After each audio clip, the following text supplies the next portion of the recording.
டைனோசர்கள் நிஜமாவே எப்படி அழிஞ்சுதுன்னு தெரியுமா? ஒரு விண்கல் வந்து மோதின உடனே எல்லாமே செத்து போச்சுன்னு நினைச்சா அதுதான் தப்பு. இதுக்கு பின்னாடி ஒரு பெரிய மர்மம் இருக்கு.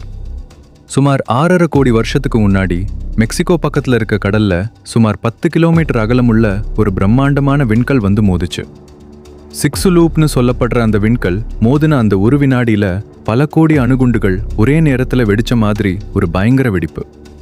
அந்த மோதலால கிளம்பின அதிர்ச்சி அலைகளும் தீப்புயல்களும் ஆயிரக்கணக்கான மைல் தூரத்துல இருந்த உயிரினங்களையும் அழிச்சு போட்டது.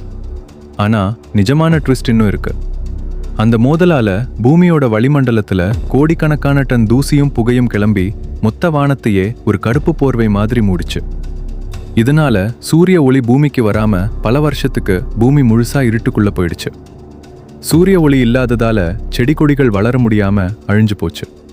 முதல்ல செடிகளை சாப்பிட்டு வாழ்ந்த அந்த ராட்சச டைனோசர்கள் பசியால ஒவ்வொன்னா செத்து மடிஞ்சது. அதுக்கப்புறம் அந்த டைனோசர்களை வேட்டையாடி சாப்பிட்ட மாமிச உண்ணிகளும் பசியாலேயே அழிஞ்சு போச்சு. ஆனா எல்லா டைனோசரும் அன்னைக்கு அழியல. அளவில் ரொம்ப சின்னதா இருந்த சில பறவை இன டைனோசர்கள் மட்டும் அந்த சூழல்லையும் தப்பிச்சு பிழைச்சிக்குச்சு. இன்னைக்கு நாம பார்க்குற கோழிகளும் சிட்டுக்குருவிகளும் அந்த காலத்துல இருந்த டைனோசர்களோட நேரடி வாரிசுகள் தான். ஒரு மாபெரும் டைனோசர் சகாப்தம் இப்படித்தான் ஒரு விண்கல்லால முடிவுக்கு வந்துச்சு.